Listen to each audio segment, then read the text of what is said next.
Okay, good morning. Welcome everybody. This is the curriculum committee meeting for August 3rd at 7:30. I'd call the meeting to order. All committee members are here in addition to Mr. Randy Gutenberg and Tim Shell. Approval of the agenda. So moved. Second. All in favor? Aye. I don't believe there's any public comments, so the first item for discussion is the book adoption for women's literature at the high school. Thank you very much, Mark. So our first item this morning is an action item that we're requesting a vote on once we've discussed it. Our women's literature course has been in existence for several years, but for the first time, we're having a change in instructor. And so Melissa Hansen, who has rejoined our faculty this year, has comprehensively redesigned the course. And as part of that, she's also completely updated what she would like to use as texts in the course. And so these would need to be approved by you. So where she is trying to go is to look at high quality novels or autobiographies by female authors, but much more contemporary, and she is hoping a little more engaging to our high school students than maybe some of the texts that have been in women's lit previously. This is really her vision for the course. So she has 4 novels that she would like to have students read in the course. We have capsules on there. The first one is The Glass Castle. That's the oldest print. That's from 1994. Then you have The Help from 2011. The newest one, Finding Me, which is an autobiography by the actress Viola Davis. And then the final one is Wild by Cheryl Strayed. And in all of these situations, you have female authors, you have female protagonists encountering various sets of challenges, overcoming those. Her intention is to really kind of focus on that type of, while there's adversity in some of these cases, there is learning through the adversity and, you know, either succeeding or getting your family into a better place. So that's kind of the overall theme. I put a little bit at the top about kind of the overall theme for the course. The pricing for all of these is pretty modest. This is usually a 1-section elective for us. Of significance, this is a fall course, but she really rejoined our faculty mid-year and didn't really have much of a chance still towards the end of the school year to really dive into her syllabus redesign and the text redesign. So this is why this is coming to you out of order.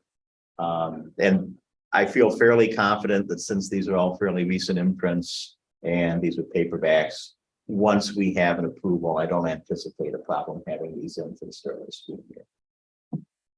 So that's kind of the high level overview. Any questions that you have as a committee? So when we're choosing books,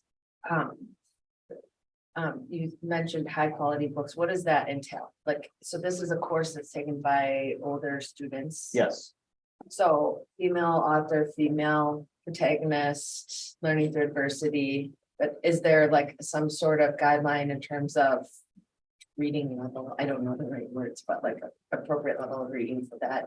So we do not, Okay. for a literature course like this, we would be highly dependent on the teacher's judgment. Okay. Now, if this were something like, say, a biology textbook for all of 9th grade, for that, because again, that's a course that all students are taking. Reading level, availability in different languages, availability of assistive technologies, you know, all of those pieces, both in terms of challenge and in terms of support, are part of what we ask instructors to provide. For a literature-based course, that's not the case. Okay. Now, when, I should say though, we have a pilot going on for middle school ELA materials that will start this year. So as we work through that, because those will be courses that touch all 7th and 8th grade students, then all of those considerations you have would come into play, Katie. Okay, But for an elective literature course, no, it's really going to be something we're going to. Well, and as an elective, this is a broad ranging group of students that could be attracted. It's not just a segmented group of, say, advanced literature kind of kids. Right, advanced literature, and certainly, if this were an AP course, your readings and your syllabus go through an AP course audit. So the more courses of that nature, there's some additional element. I mean, the College Board actually reviews here. Yeah.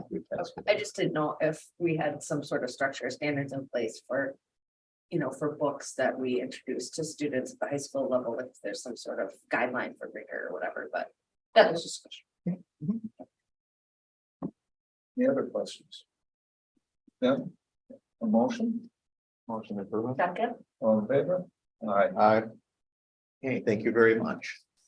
The next item is an information item. So just, by way of background, as a board, you are helping moving our system forward by setting an academic achievement goal. But as you know, we're always looking at our data. We're always acutely aware that student achievement, student well-being, really our results in our work with kids is how we should best measure our work. And so when we see something that's not where we want it to be, we problem solve that. We look to intervene, we look to get ourselves to a better place on behalf of our students. So in mathematics at the secondary level, as we've looked at our spring assessment data that has come in, and you will be seeing this data in public settings later this fall when it comes off of embargo from the state. We've noticed a continued gap between where we want to be, which is at or even ahead of our pre-pandemic levels of student achievement, and where we are right now. And so the gap is significant enough that I feel we need to devote some additional attention to this area at the middle school and high school level. Now, as I have put in the memo here, in addition to the pandemic, we have seen significant staff turnover in mathematics, particularly at the middle school level. And so before the pandemic, we had a model where Solution Tree had a major mathematics conference. We would send a team of math teachers out annually.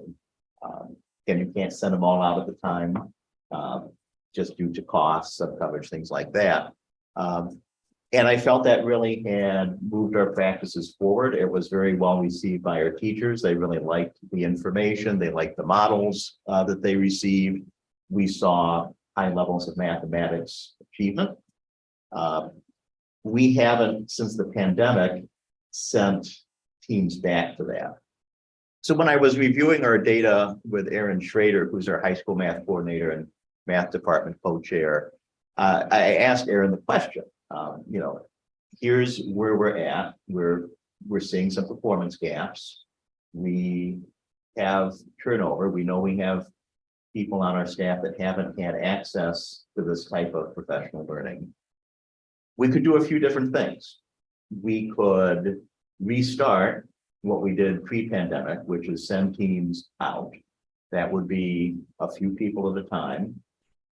It would be a 3-day conference. It's a good conference, but it is kind of in isolation, although our model was always people that attended the conference then would come back and present in department meetings later in the year about what they learned. So there'd be some transfer of learning.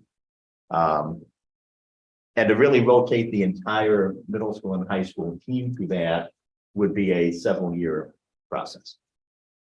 Or we could work with Solution Tree and bring somebody in from their mathematics team for a concentrated dose in a year. And that would give us the opportunity for that person, one, to reach all of our mathematics teachers in the middle school and high school. And secondarily, it would allow for something a little more sustained. So they could come in and do a launch workshop. They could come back in at different points during the year, observe and give feedback. There could be, for lack of a better term, a little bit of homework for us in between their visits. And the feedback from Aaron, and it's certainly, kind of my assessment as well, is that we would have the stronger impact by bringing somebody in, both in terms of being able to reach everybody, and also, quite frankly, that embedded continuing over the course of the year cycle is a stronger learning experience. And so, some of you have been to the PLC conference. I think from our presentations to you more generally, you understand what the model is. Within Solution Tree, there is a mathematics team that really melds evidence-based instructional practices in mathematics with the actual PLC model on a unit planning basis, assessment, task development. Not everyone with this team is associated with Adlai Stevenson, but the leader of that team's practice is Tim Kano, who is, you may have seen it, if you've been to a Solution Tree conference, you may have seen Tim Kano, and he's the superintendent who came in after Rick Report Stevenson. He's now retired. He's a PLC consultant. He's also a national math consultant. He writes, we use some of the textbooks that Tim Kano on the author team for. He's pretty significant. And a lot of and before he was superintendent, he was the mathematics leader for Stevenson. And we would look to bring in and work with somebody who was actually from Adlai Stevenson, mainly due to their long track record of a very, very high level of achievement in mathematics at Adlai Stevenson. They have extremely strong achievement. So I wanted to kind of share this was something we're going to be doing this year, primarily because it will be an allocation of resources. It will be an allocation of staff time, but the impact should be very positive on student achievement over the next few years in middle school and high school math. So wanted to kind of share that with you. If you have questions about what the model would look like, or what this might actually be like, again, like with all of our professional learning activities, we always welcome you to sit in on workshops. And I can also, bring back more information if you're curious about kind of what their actual structure is, what their approach to mathematics is. And to kind of make sure we had a good understanding of the services that we would be receiving, we had a conversation with Solution Tree prior to their institute in Madison. Randy and I met for probably about 30 minutes with Tim Kano just to kind of go over our situation. We shared some of our data with him. We talked about what we won't be seeing Tim, we'll be seeing a colleague of Tim's, but what those services might look like. And I think we have got a pretty high degree of confidence that they kind of understand our context, and that we'll be getting some good professional learning services from them. Questions? So in absence of having something like this, how does something drop off to the degree, like the curriculum itself doesn't change. Mm-hmm. And this is teaching techniques on how to engage the students more, and like explain that, how, something's drifting along like this and then it just goes off the rails. So we need to bring in something like this to put it I'm back. sure the number of, it's just not a few, the number of math teachers we've kept since 2015. Yeah, so, and I'll fully get back to your question. I mean, maybe that's part of it. Well, this is part of it. So at the middle school, if you were to look at who on our middle school faculty was with us the year heading into the pandemic and who is with us now, we only have one individual at the middle school who was on staff the 1920 school year. So the middle school team is almost completely turned over. We've had less turnover at the high school, but our turnover that we've had has been more concentrated in teachers who teach the 9th and 10th grade level. That team is not entirely turned over, but the turnover we had at the high school has been more in those courses, which again are the courses, prior to the ACT. I think the other two things, and again, this is anecdotal from some conversations I've had with the math team. High school math team did a comprehensive review of their ACT data after the school year got out because of what we were seeing. And I think the challenge we have faced, and it's not only us, but during the pandemic with the disruption, there were probably three things that emerged out of that. One is on the curricular side, we streamlined some practices. So we narrowed we prioritized the learning targets, but quite frankly, if it wasn't, we focused on the most essential pieces, but it wasn't as if we were focusing on any non-essential pieces prior to the pandemic. So some of the things that you winnowed out, you'd want to get back. And I think that process in some cases has not completely gone back to where it was pre-pandemic. I think two other things we've seen is student use of technology has shifted. A lot more student use of technology at home and in school. I think if you were to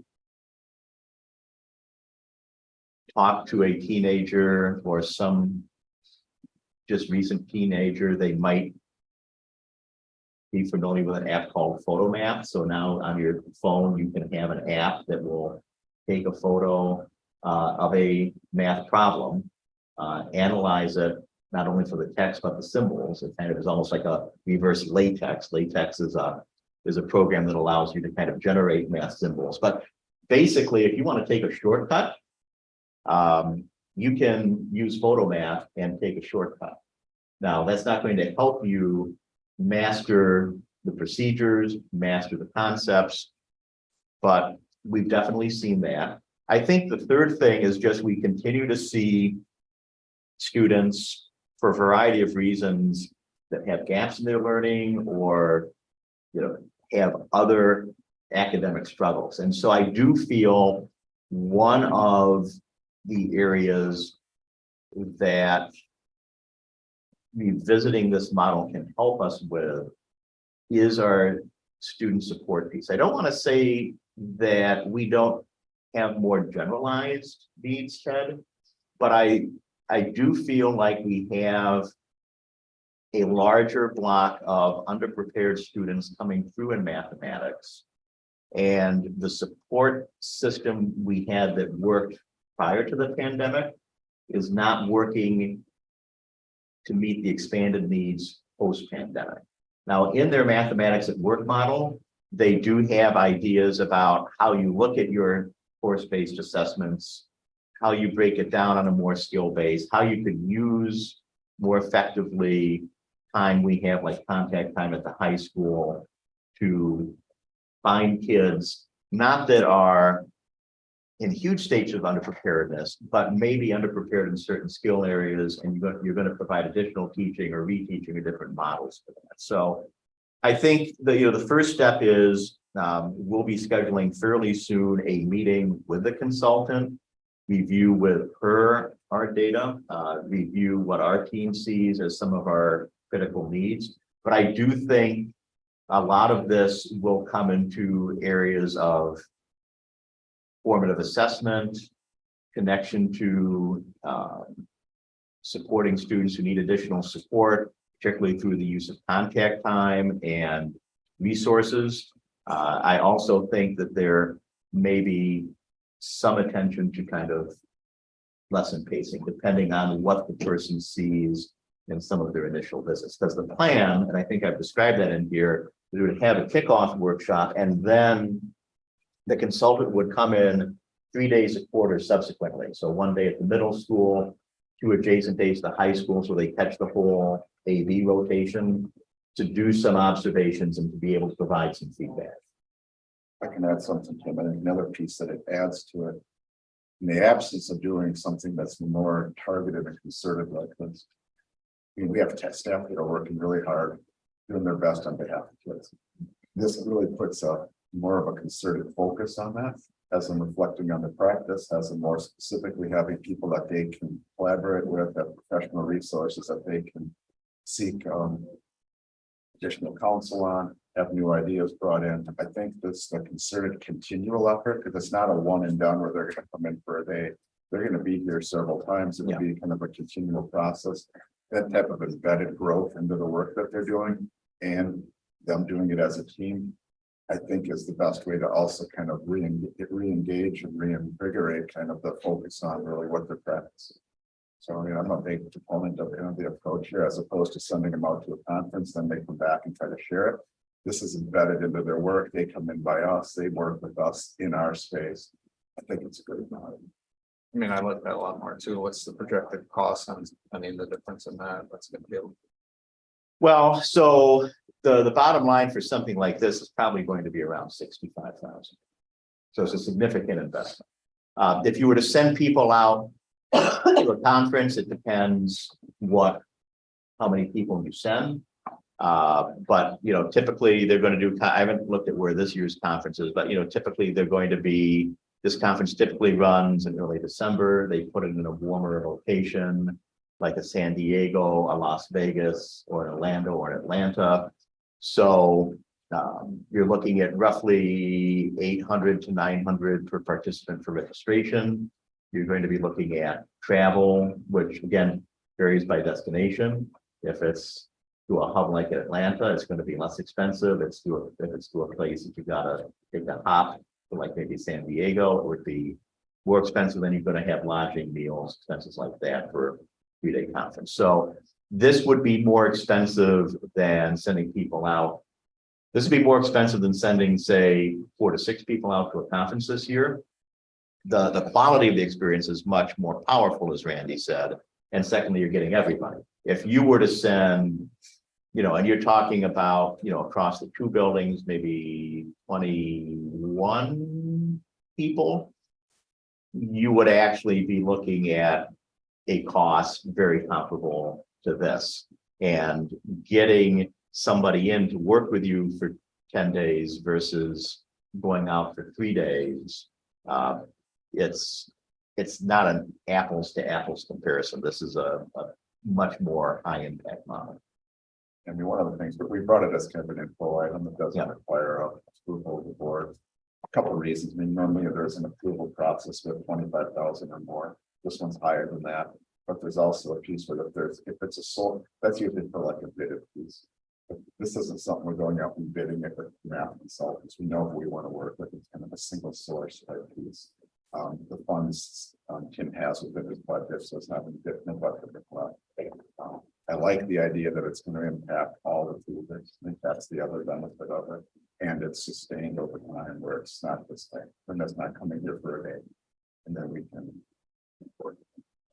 I'm excited about the opportunity to try this model and work with them. And I think it's a good approach to move forward. It fits in with our board goal, which will be on kind of moving for academics back to pre-pandemic levels. And I think this is a very targeted, specific approach to address that at the second grade. Well, and like you said, it's particularly with the extended training and visiting. It's a greater opportunity for growth to stick. Mhm. Tim mentioned to me that budget wise, he's got carryover funds that's going to be able to cover it from the previous budget.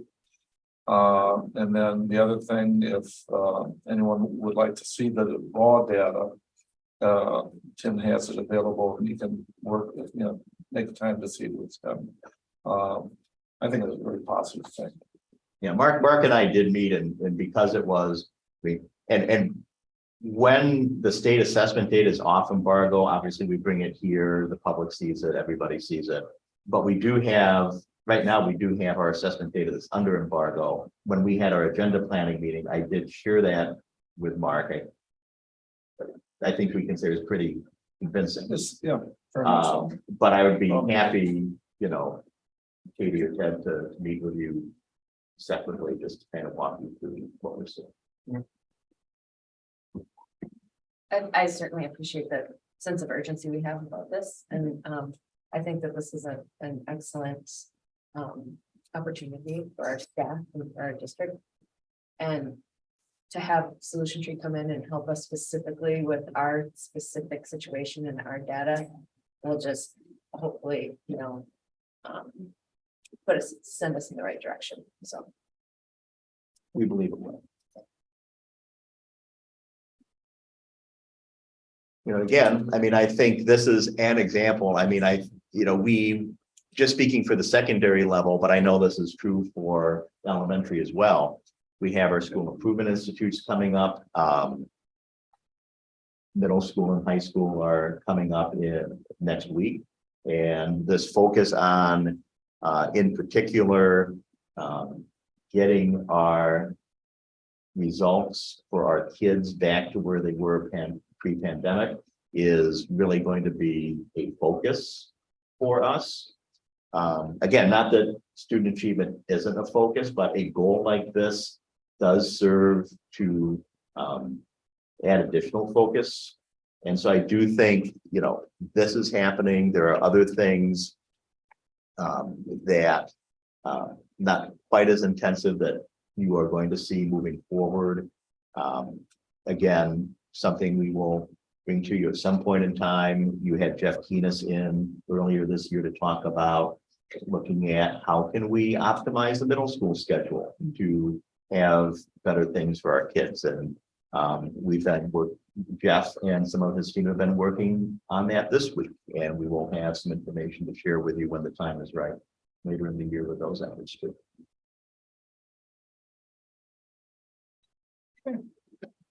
That brings us to the end of the agenda. Are there any topics that anyone wanted to target for upcoming meetings? So one thing you can expect, so there's two things to expect. One is a conversation we've had, Mark and myself, and we're going to follow up, and because we were looking at this, and this is a very secondary based meeting, but Amy's going to be meeting, we're going to be meeting as a group of three. As one, we feel it's important to set out kind of a longer term map for the year. Would like to try to get our meetings on schedule. We want to look at what are some of the more routine tasks, whether it's new course approvals, textbook. We'll lay out a calendar for the year for the routine tasks, but then particularly with relevance to the achievement goal, we want to kind of chart out what might be some aligned topics that would fit for the committee work over the course of the year. For your next meeting, this was kind of an interim meeting just because we had these items that we wanted to kind of bring in here. But the next meeting, we would be bringing in some of the literacy data.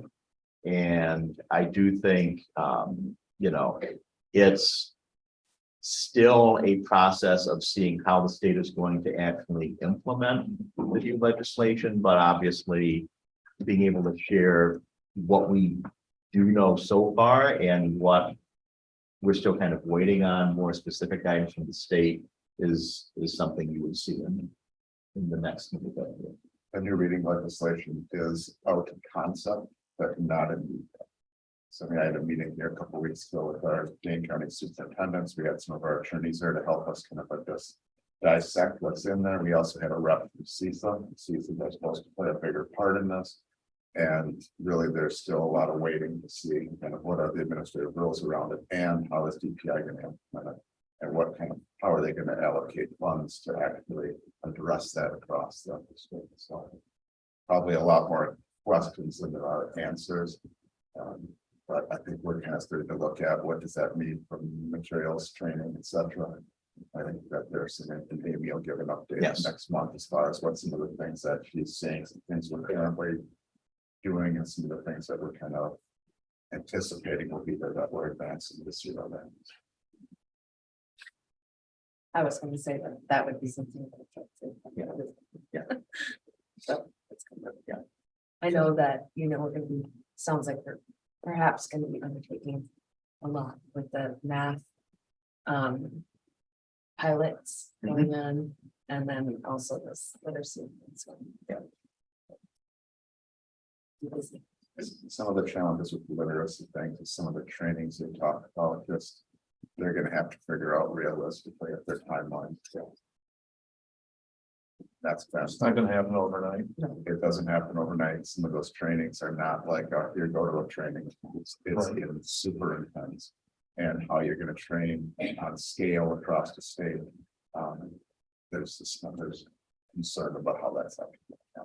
I assume too, it could impact our summer school programming where, I mean, particularly the reading support if.